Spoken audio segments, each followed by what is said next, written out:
નમસ્કાર મિત્રો, જ્ઞાન સહાયક ભરતી 2057 નોટિફિકેશન જાહેર થઈ ગયું છે.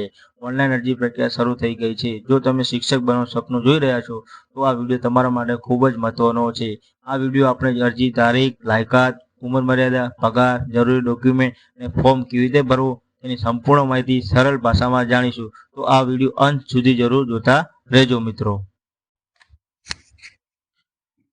જ્ઞાન સહાયકની નવી ભરતી જાહેર થઈ ગઈ છે મિત્રો. માધ્યમિક અને ઉચ્ચતર માધ્યમિક દ્વારા કરાર આધારિત નવી ભરતી જાહેર થઈ ગઈ છે મિત્રો, ગાંધીનગર બોર્ડ દ્વારા. તો મિત્રો તમે જોઈ શકો છો. તો આપણે વાત કરીએ શૈક્ષણિક લાયકાત અને વ્યવસાયિક લાયકાત તમારી શું રહેશે. સરકારી અને બિનસરકારી અનુમાનિત માધ્યમિક અને ઉચ્ચતર માધ્યમિક શાળાઓમાં જ્ઞાન સહાયક કરાર આધારિત ભરતી રાજ્ય પરીક્ષા બોર્ડ દ્વારા વર્ષ 2023માં વિવિધ વિષયોમાં તથા માધ્યમની દ્વિતીય સ્તરીય ટેટ પરીક્ષા, ટેટ ઉચ્ચતર માધ્યમિક પરીક્ષા લેવામાં આવેલ છે. તે પૈકી જે ઉમેદવાર જે માધ્યમિક વિષયની પરીક્ષા પાસ કરેલ હોય તે જ વિષયને માધ્યમ માટે ઉમેદવારી નોંધાવી શકશે. તમે જોઈ શકો છો. ગુજરાત સરકાર શિક્ષણ વિભાગ સચિવાલય અને ગાંધીનગર તારીખ 10/7/2023ના ઠરાવ પ્રમાણે 6/7/2023 સુધારા ઠરાવ પ્રમાણે મિત્રો જોઈ શકો છો. તો મિત્રો વાત કરીએ ટાટ માધ્યમિક 2023માં મેળવેલ ગુણના આધારે તેમજ જ્ઞાન સહાયક ઉચ્ચતર માધ્યમિક માટે પસંદગી યાદી ઉમેદવારના દ્વિતીય સ્તરીય શિક્ષણ અભિરુચિ કસોટી માધ્યમિક ટાટ 2023 મેળવેલ ગુણના આધારે તૈયાર કરવામાં આવશે. તો મિત્રો તમે જોઈ શકો છો.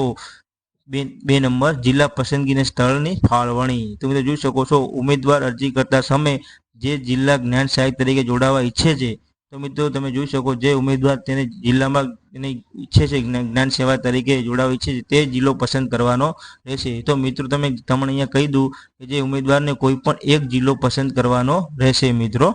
ઉમેદવાર જે વિષય માધ્યમિક પરીક્ષા પાસ કરેલ હોય તે જ વિષય અને માધ્યમિક જગ્યાઓ માટે જિલ્લો પસંદ કરવાનો રહેશે. ઉમેદવારો કરેલ જિલ્લા પસંદગીના આધારે જિલ્લાવાર મેરિટ યાદીમાં સમાવેશ કરવામાં આવશે. તો મિત્રો વાત કરીએ અરજી સમય પસંદ કરેલ જિલ્લામાં શાળા ફાળવી ન થઈ શકે તો બાકી રહેલ ઉમેદવાર અન્ય જિલ્લો પસંદ કરી શકશે. તો મિત્રો તમે આ કોષ્ટક જોઈ શકો છો મિત્રો નીચે મુજબ જિલ્લા ફેરબદલ કરવાની બદલાયેલ જિલ્લામાં ડોક્યુમેન્ટ વેરિફિકેશન માટે ઉપસ્થિત રહેવાની સંપૂર્ણ જવાબદારી ઉમેદવારની રહેશે. તો મિત્રો તમે જોઈ શકો છો. પ્રથમ યાદીમાં સમાવેશ દ્વિતીય સ્તરીય ટાટ માધ્યમિક પરીક્ષા, ટાટ ઉચ્ચતર માધ્યમિક પરીક્ષા ઉત્તીર્ણ થયેલ ઉમેદવાર દ્વારા પસંદગી કરવાની રહેશે. તે જ દિવસે પસંદગી બાકી રહેલ જગ્યાઓ યાદી જિલ્લાઓ સમગ્ર શિક્ષા કચેરીને મોકલવાની રહેશે. તો મિત્રો પ્રથમ દિવસે રાત્રે 10 વાગ્યાથી બીજા દિવસે 5 વાગ્યા કલાક સુધી મિત્રો તમે જોઈ શકો છો. પ્રથમ યાદીમાં જિલ્લામાં બાકી રહેલ ઉમેદવારો જો ઈચ્છે તો અરજી એડિટ કરી શકશે. મિત્રો બીજા દિવસે તમે તમારી અરજી એડિટ કરી શકશો. તો મિત્રો જોઈ શકો છો બીજા દિવસે પસંદ કરેલ જિલ્લો બિનચૂક હાજર રહેવાનો રહેશે. તો મિત્રો તમે જોઈ શકો છો ત્રીજા દિવસે મિત્રો જિલ્લા બાકી રહેલ જગ્યાઓ પર સૌ પ્રથમ મેરિટ મુજબ સુધારેલી પ્રથમ યાદીમાં ઉમેદવારો સ્થળ પસંદ કરવાની તક આપવાની રહેશે. ત્યારબાદ પહેલેથી બનેલ બીજી યાદીમાં ઉમેદવારો શાળા પસંદ કરવાની રહેશે. મિત્રો ચોથા દિવસે તમે જોઈ શકો છો ત્રીજા દિવસે નંબર 4 ત્રીજા દિવસે રાત્રે 10 વાગ્યાથી ચોથા દિવસે 5 વાગ્યા સુધી શાળા પસંદગીમાં બાકી રહેલ પ્રથમ અને દ્વિતીય યાદીમાં ઉમેદવારો પૂર્ણ જિલ્લો બદલી શકશે. તેમજ ચોથા દિવસે પસંદ કરેલ જિલ્લો બિનચૂક હાજર રહેવાનું રહેશે. સાંજે સુધારેલ પ્રથમ તેમજ દ્વિતીય ઉમેદવારો યાદી સમગ્ર શિક્ષા કચેરીની દરેક જિલ્લાને ઓનલાઈન મોકલી આપવાની રહેશે. મિત્રો જોઈ શકો છો નંબર 5 પાંચમો દિવસ જિલ્લામાં બાકી રહેલ જગ્યાઓ પર સૌ પ્રથમ મેરિટ મુજબ સુધારેલ પ્રથમ યાદીમાં ઉમેદવારો સ્થળ પસંદ કરવાની તક આપવાની મળશે. મિત્રો 5મા દિવસે તમને તમારી પ્રથમ યાદીમાં ઉમેદવારો સ્થળ પસંદ કરવાની તક આપવાની મળશે. ત્યારબાદ સુધારેલી બીજી યાદીમાં ઉમેદવારો શાળા પસંદગી તક આપવાની રહેશે. મિત્રો શાળા પસંદગી તક પણ આપવાની રહેશે. તેમજ છેલ્લે પહેલેથી બનેલી ત્રીજી યાદીમાં ઉમેદવારો શાળા પસંદ કરવાની રહેશે.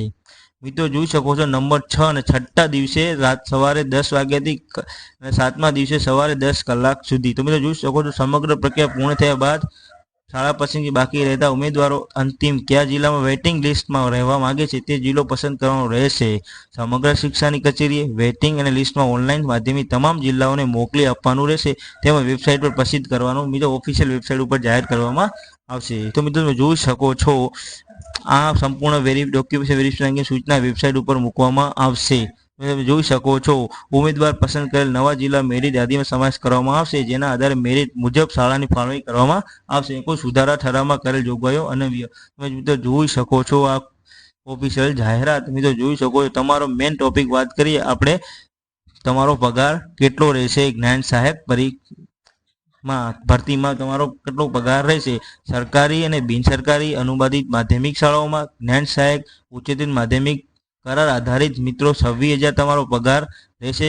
ઉચ્ચતર માધ્યમિકમાં મિત્રો ફિક્સ 26,000 તમારો પગાર રહેશે અને વેતન મળવાપાત્ર હશે। તેમજ જ્ઞાન સહાયક માધ્યમિક કરાર આધારિત માધ્યમિક સહાયક વિભાગમાં ફિક્સ 24,000 માતન વેતન પગાર મળશે મિત્રો જોઈ શકો છો।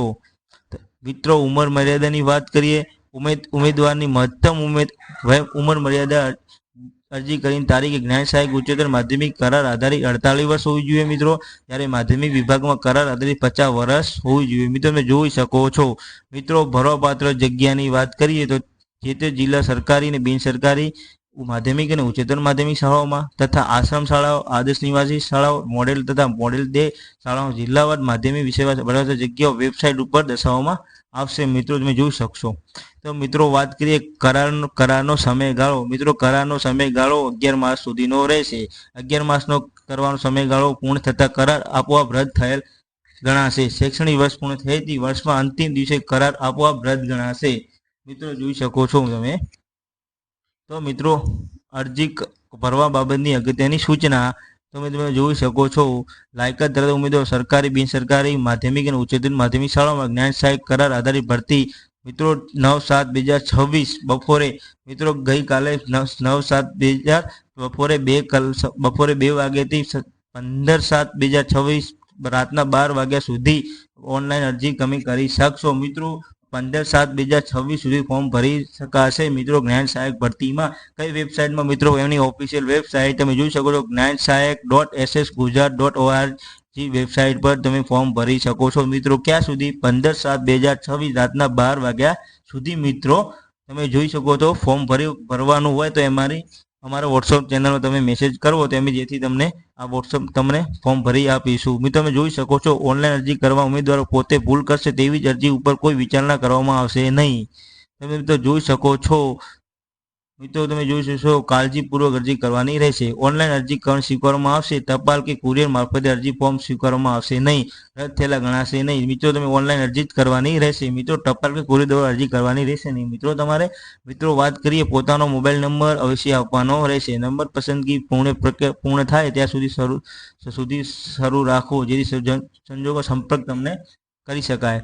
ઓનલાઈન અરજી કર્યા પછી કરેલી ફાઇનલ પ્રિન્ટ અને વેબસાઇટ ઉપરથી ડાઉનલોડ કરી લેવાની રહેશે મિત્રો, જોઈ શકો છો। સરકારી બિનસરકારી અનુબંધિત માધ્યમિક ઉચ્ચતર માધ્યમિક શાળામાં જ્ઞાન સહાયક કરાર આધારિત ભરતી સંબંધિત તમામ સૂચનાઓ વિગતો વખતો વેબસાઇટ પરથી જોવા મળી શકે છે, તો મિત્રો જોઈ શકો છો। લેખિત અને મૌખિક પરીક્ષાનો રજૂઆત ધ્યાનમાં લેવામાં આવશે નહીં મિત્રો, જોઈ શકો છો। તમે જોઈ શકો છો ગુણાંક દર્શાવવાની અંગેની સૂચનાઓ મિત્રો, જોઈ શકો છો।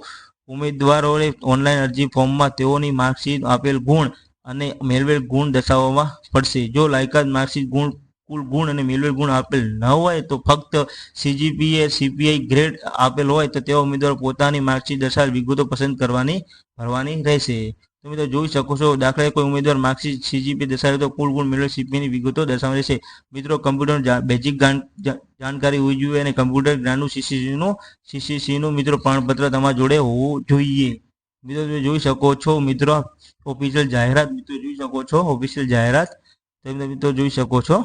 જે ઉમેદવાર ઓનલાઈન અરજી કરતી તે ખોટી માહિતી આપશે તો ગેરલાયક ઠરવામાં આવશે। Thank you.